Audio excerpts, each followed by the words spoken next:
Hi hello അസ്സലാമു അലൈക്കും welcome to another video of Momi and Emi. ഇന്നൊരു അടിപൊളി കൂന്തൽ റോസ്റ്റ് ആയാലോ.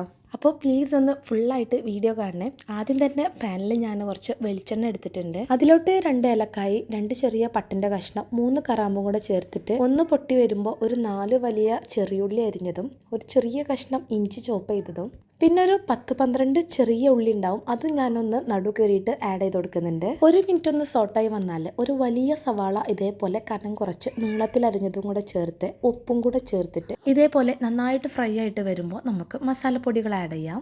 1 ടേബിൾ സ്പൂൺ അളവിൽ കാശ്മീരി ചില്ലിയും മല്ലിപ്പൊടിയും, 1/2 ടേബിൾ സ്പൂൺ കുരുമുളക് പൊടിയും, 1/4 ടേബിൾ സ്പൂൺ വലിയ ജീരകത്തിന്റെ പൊടിയും കുറച്ച് മഞ്ഞൾപ്പൊടിയും കൂടെ ചേർത്തിട്ട് നന്നായിട്ട് 2 മിനിറ്റ് ഒന്ന് പച്ചമണം മാറുന്ന വരെ ഒന്ന് വഴറ്റിയെടുക്കാം. ഇനി നല്ല പഴുത്ത തക്കാളി ചേർക്കേണ്ട സമയമാണ്. ഞാൻ ഇതേപോലെ 2 മീഡിയം സൈസ് നല്ല പഴുത്ത തക്കാളി നീളത്തിൽ അരിഞ്ഞിട്ട് ചേർത്ത് കൊടുക്കുന്നുണ്ട്. അതൊന്ന് മിക്സ് ചെയ്തിട്ട് മൂടി വെച്ച് ഇതേപോലെ നല്ലോണം ഉടച്ചെടുക്കണം. ശേഷം 1 കിലോ കൂന്തൾ ഇതേപോലെ നീളത്തിൽ അരിഞ്ഞിട്ട് ഞാൻ ചേർത്ത് കൊടുക്കുന്നുണ്ട്. നന്നായിട്ട് മിക്സ് ചെയ്തിട്ട് ഇതിലുള്ള വെള്ളം ഇറങ്ങാൻ വേണ്ടിയിട്ട് നമ്മുടെ കൂന്തളിൽ തന്നെ ധാരാളം വെള്ളം ഉണ്ടാവും. അതൊന്ന് മൂടി വെച്ച് ഹൈ ഫ്ലെയിമിൽ തന്നെ ഒന്ന് വെയിറ്റ് ചെയ്യാം. 1 മിനിറ്റ് ആയപ്പോഴേക്കും ഇതിലുള്ള വെള്ളം ധാരാളമായിട്ട് ഇറങ്ങി വന്നിട്ടുണ്ട്. ഇനി ഇതിൻ്റെ ഗ്രേവിക്ക് ആവശ്യമായിട്ടുള്ള ചൂടുവെള്ളം കൂടി ഒഴിച്ചു കൊടുക്കാം. ഞാനിവിടെ ഒരു 1/2 കപ്പ് വെള്ളം മാത്രമേ ഒഴിച്ച് കൊടുത്തിട്ടുള്ളൂ. എന്നിട്ട് ആവശ്യത്തിന് ഉപ്പും കൂടെ ചേർത്തിട്ട് കുറച്ച് കറിവേപ്പിലയും കൂടെ ഇട്ട് കൊടുത്തിട്ട് ഒരു 3 മിനിറ്റ് വേവിച്ചെടുക്കാം. പിന്നെ കൂന്തളിന് വളരെ കുറച്ച് വേവേ ഉള്ളൂ, 3 to 4 മിനിറ്റ് മാക്സിമം.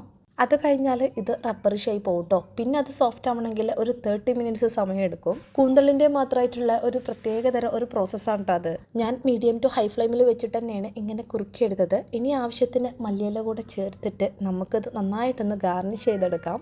ചപ്പാത്തിൻ്റെ കൂടെയോ പൊറാട്ടൻ്റെ കൂടെയോ വേണമെങ്കിൽ ചോറിൻ്റെ കൂടെയൊക്കെ സെറ്റായി പോകുന്ന വളരെ ടേസ്റ്റി ആയിട്ടുള്ള ഒരു ഐറ്റം കൂടിയാണല്ലേ ഈ ഒരു കൂന്തൾ. അതെങ്ങനെയും കൂടി ഒന്ന് ഉണ്ടാക്കി നോക്കിയിട്ട് ഫീഡ്ബാക്ക് കമൻ്റായിട്ട് അറിയിക്കണേ. ഞാനിത് ചപ്പാത്തിൻ്റെ കൂടെ കേട്ടോ സെർവ് ചെയ്തത്. ഞങ്ങൾക്ക് ഡിന്നറായിട്ടാണ് ഇത് പലപ്പോഴും കഴിക്കാൻ ആഗ്രഹം. സോ ഡിന്നറിന് വേണ്ടി പ്രിപ്പയർ ചെയ്ത ഈ ഒരു കൂന്തൽ റോസ്റ്റും ചപ്പാത്തിയൊക്കെ നിങ്ങൾക്ക് ഇഷ്ടമായി എന്ന് വിചാരിക്കുന്നു. എൻ്റെ ചാനലും വീഡിയോ ഒക്കെ ഇഷ്ടമാണെങ്കിൽ മറക്കാതെ സബ്സ്ക്രൈബ് ചെയ്ത് സപ്പോർട്ട് ചെയ്യണേ. വീണ്ടും ഒരു അടിപൊളി വീഡിയോ ആയിട്ട് കാണുന്നത് വരേക്കും ബൈ.